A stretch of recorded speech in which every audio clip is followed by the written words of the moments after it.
Film horor selalu menjadi pilihan menarik untuk ditonton bersama yang terkasih, baik itu keluarga, teman, atau mungkin pasangan. Tapi tidak disarankan untuk menonton sendiri, apalagi buat yang berstatus jomblo, karena penderitaan kalian akan menjadi berkali-kali lipat ditambah dengan rasa takut.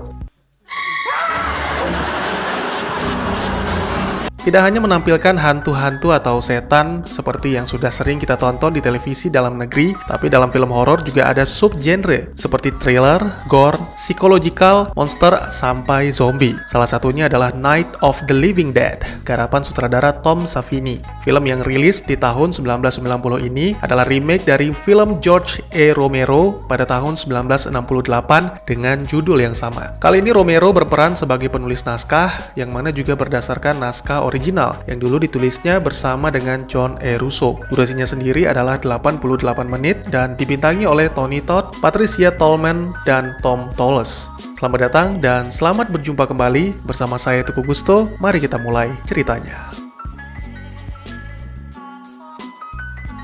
Film dimulai dengan menampilkan dua bersaudara, yaitu Barbara dan John. Beberapa bulan yang lalu, ibu mereka meninggal dunia, dan sejak saat itu, mereka menjadi sering ke sebuah daerah di Pennsylvania untuk mengunjungi makam sang ibu. Perlakuan sang ibu yang kasar membuat hubungan mereka tidak terlalu baik. Selain itu, John juga berpikir bahwa ibu mereka lah yang menjadi penyebab kematian sang ayah. Semasa hidup ibunya, John bahkan pernah tidak berkunjung selama berbulan-bulan. Namun kini, karena Barbara terus memaksa, dalam satu bulan, pria itu bahkan hampir tiap minggu berkunjung ke makam. Itu membuat John sedikit kesal, dan dia pun menjahili adiknya dengan cerita-cerita menyeramkan tentang mayat hidup. Mereka telah tiba di makam sang ibu, tapi John sama sekali tidak menunjukkan rasa hormat. Dia terus melanjutkan cerita horornya, hingga seorang pria tua yang berjalan sempoyongan menghampiri Barbara. Pria tua itu tidak berkata apapun selain maaf, maaf, dan maaf. Kemunculannya benar-benar membuat Barbara terkejut, tapi itu semua tidak ada artinya dibandingkan dengan kemunculan pria dengan wajah yang hancur. Dia langsung menerkam Barbara seolah ingin melakukan hal yang tidak senonoh. Dengan bantuan sang kakak, wanita itu melakukan perlawanan. Sayangnya itu tidak memberikan efek apapun. Kini pria itu menyerang Johnny hingga akhirnya jatuh dan kepalanya membentur batu nisan. Weird, huh?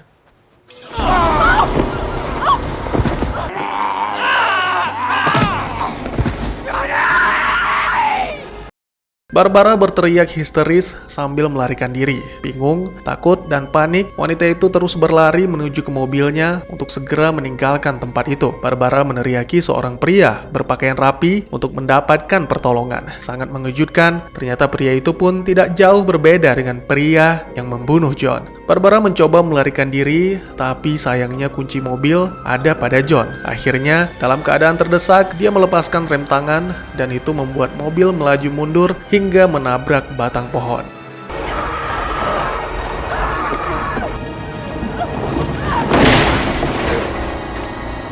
Tak jauh dari sana, Barbara menemukan sebuah rumah. Baru sesaat bisa bernapas lega, setetes darah mengenai wajahnya, lalu diikuti dengan sepotong tangan, dan seorang pria bertubuh besar jatuh dari lantai 2.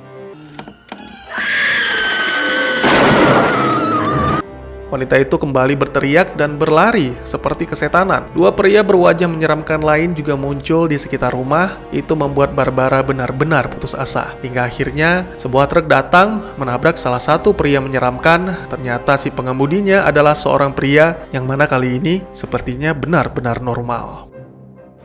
Pria itu bernama Ben. Dia berusaha menyadarkan Barbara yang mengalami guncangan hebat, membawanya ke dalam rumah dan menyingkirkan salah satu pria menyeramkan dengan menancapkan linggis ke kepalanya.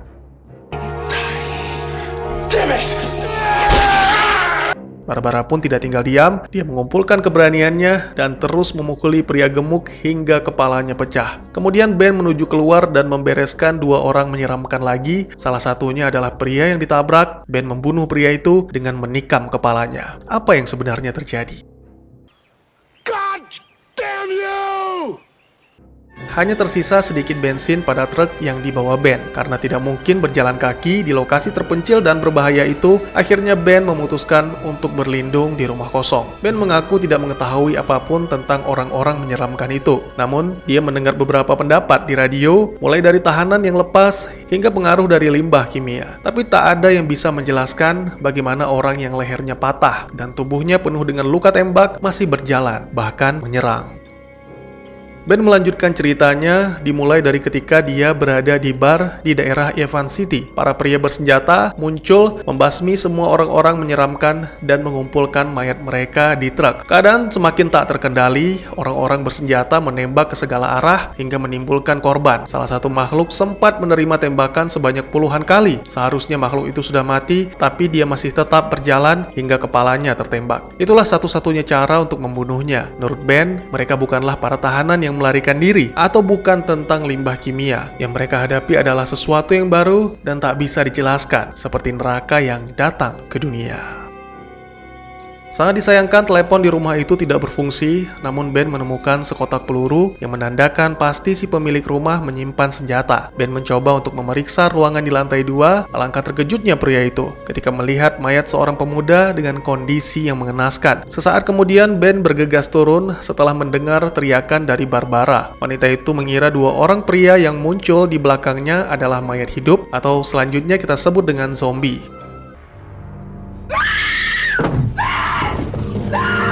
Mereka adalah Harry dan Tom, serta ada 3 orang wanita lagi di ruangan bawah, yaitu istri Harry bernama Helen dan putri mereka, Sarah, serta kekasihnya Tom, yaitu Judy. Walaupun Harry melarang, Tom tetap mengatakan yang sejujurnya bahwa mereka mendengarkan teriakan Barbara tapi terlalu takut untuk bertindak. Tom juga menjelaskan tentang rumah itu yang mana milik Paman Rich dan anaknya Sechel. Pemuda itu sangat yakin bahwa sang paman telah mati, tapi beberapa menit kemudian bangkit dan mengejar-ngejar Sechel. Lalu keluarga Harry datang, dan karena tidak tega menembak Paman Rich, akhirnya Tom mengajak semuanya berlindung di ruangan bawah.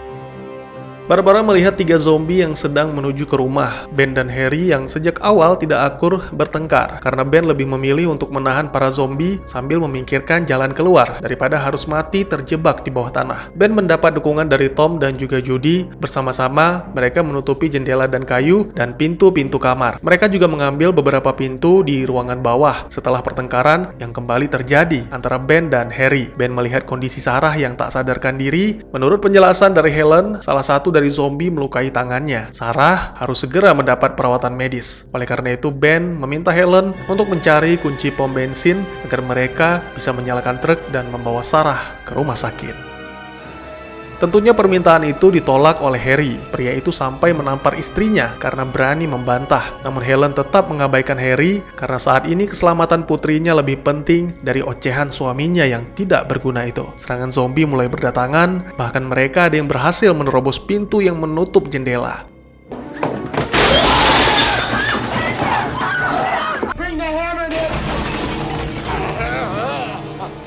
Tapi Harry menolak untuk memberikan pertolongan. Dia hanya berteriak memanggil istrinya untuk turun. Hingga akhirnya salah satu zombie dibiarkan masuk agar bisa ditembak oleh Barbara. Barbara juga menembak satu zombie lagi untuk membuktikan kepada Harry bahwa yang mereka hadapi bukanlah manusia.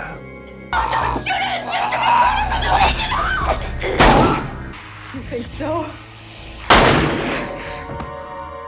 Harry yang merasa dongkol hanya terdiam dan tetap tidak mau membantu untuk menutup jendela. Dia mendengar suara televisi di lantai 2 yang memberitakan tentang apa yang terjadi di wilayah tersebut. Rumah sakit dipenuhi pasien, banyak yang melakukan tindakan kekerasan yang mana diduga akibat kerasukan ataupun terhipnotis. Mereka seperti orang yang hilang akal, tidak bisa berkomunikasi dan tidak merespon apapun. Para aparat penegak hukum telah dikerahkan, namun kekacauan semakin meluas hingga pemerintah setempat mengalami jalan buntu.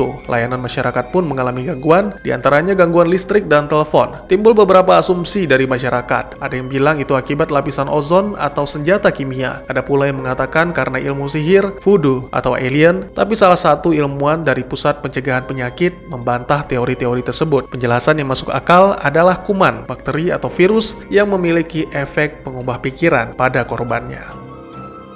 Lagi-lagi akibat pertengkaran, mereka mendapat kerugian. Televisi yang seharusnya bisa menjadi sumber informasi tentang kejadian di luar sana kini hancur, sehingga membuat Judy marah dan mengancam akan mengusir Ben dan Harry. Sementara itu, Barbara menyadari sesuatu, jika memang yang tinggal di rumah itu hanya Paman Rich, maka kemungkinan besar zombie gemuk yang dibunuhnya adalah orang yang dimaksud. Dugaan Barbara ternyata benar. Judy langsung menemukan kunci pada zombie Paman Rich. Selain itu, Barbara menyadari bahwa semua zombie bergerak sangat lambat. Ini merupakan keuntungan karena mereka cukup berjalan menghindari zombie untuk bisa meninggalkan tempat itu. Namun Ben menolaknya karena tidak mungkin meninggalkan putri Harry yang kini sedang sakit.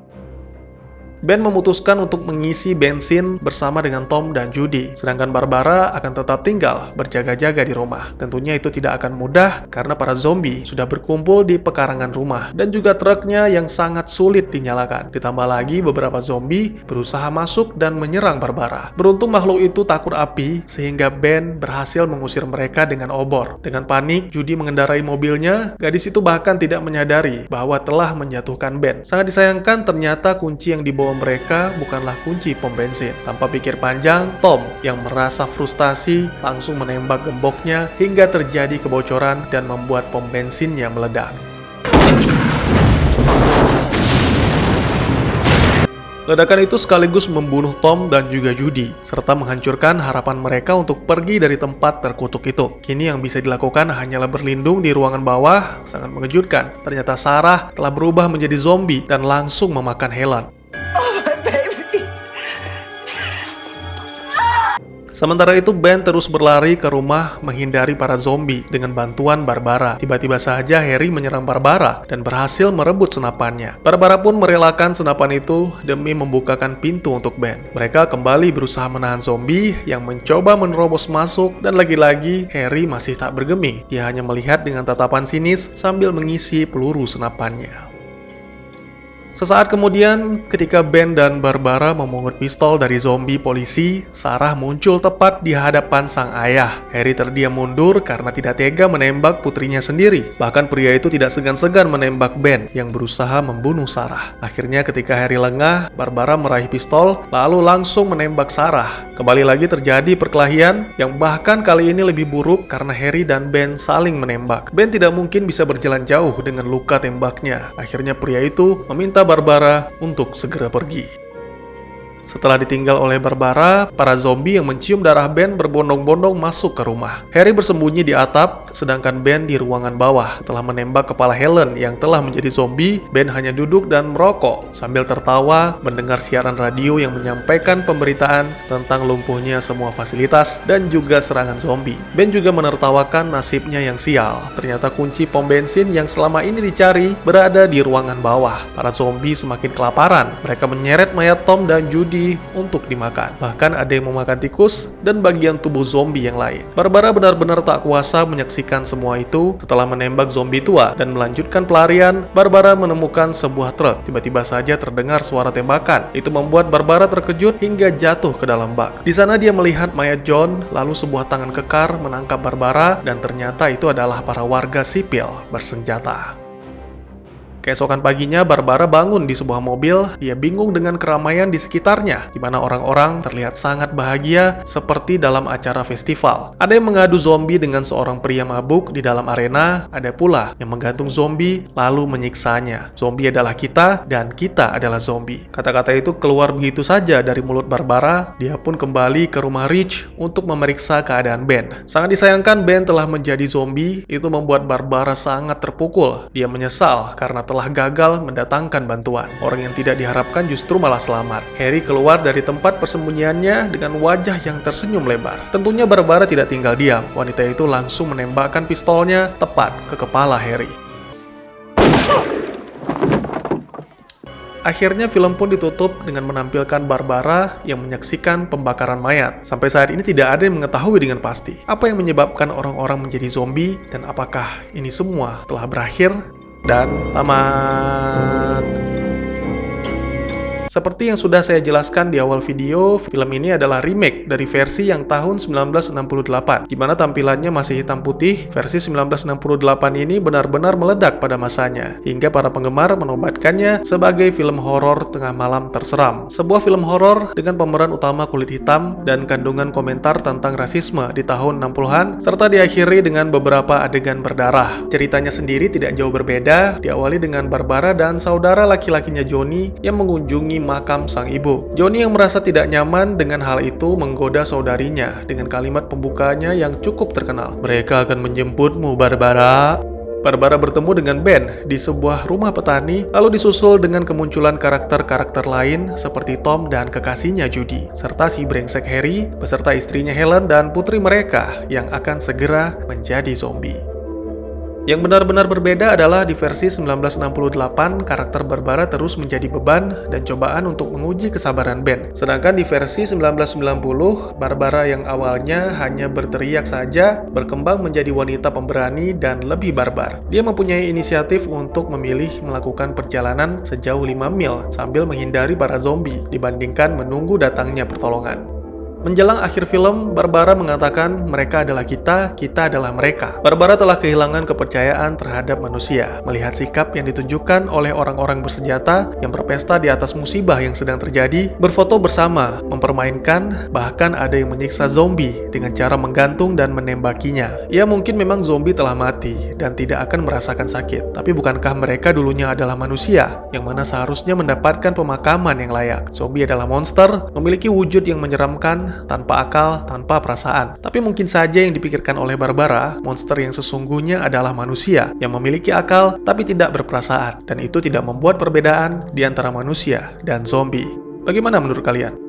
Udah bang, itu aja. Itu zombie asalnya dari mana bang? Oh iya, sorry. Seruput dulu. Putranya Romero, yaitu George Christian Romero, telah mencoba untuk menyusun sebuah prequel dari film naskah asli tahun 1968 yang diberi judul Rise of the Living Dead. Dalam kampanye tahun 2014, Rise of the Living Dead yang kemudian dijuluki Origins, mengungkapkan sinopsis yang terperinci bahwa seorang ilmuwan bernama Dr. Cartwright melakukan penelitian mempertahankan kehidupan manusia untuk berjaga-jaga jika suatu saat terjadi perang nuklir. Sangat disayangkan campur tangan pemerintah atas penelitian berakhir dengan wabah zombie. Nantinya akan ada tentara zombie yang memegang peran penting, disebut dengan The Four Horsemen. Belakangan terjadi masalah di sana-sini yang menghambat produksi film. Tapi walaupun demikian, Christian Romero bertekad akan terus maju untuk menjadikan film ini sebagai sesuatu yang istimewa demi memenuhi kualitas Night of the Living Dead. Ya, semoga bisa segera dirilis ya. Gak perlu sensi apalagi anarki, saya hanya menyampaikan apa yang saya lihat dan saya pahami dari film ini, dengan tujuan dan niat membuka forum diskusi. Yang tahu benar atau salah hanya sutradara dan penulis naskah, oleh karena itu mohon maaf jika memang pemikiran saya ternyata salah. Dan juga bagi teman-teman yang punya teori tentang film ini ataupun ingin berdiskusi, atau mungkin juga teman-teman punya referensi film lain untuk kita review, silahkan tuliskan di kolom komentar atau bisa DM ke Instagram saya di @tekugusto. Insya Allah pasti akan saya baca. Mari kita jadikan kolom komentar sebagai sarana penambah wawasan dan menciptakan jalinan persaudaraan, bukannya malah menjadikannya sebagai tempat pembulian sehingga menciptakan permusuhan. Sekian dulu videonya dan jangan lupa untuk dukung terus channel ini dengan cara share, like, dan subscribe karena dukungan dari kalian sangat berharga bagi saya demi perkembangan channel ini. Saya Gusto, sampai jumpa di video selanjutnya. Tetap semangat, tetap bersyukur setiap hari. Dadah!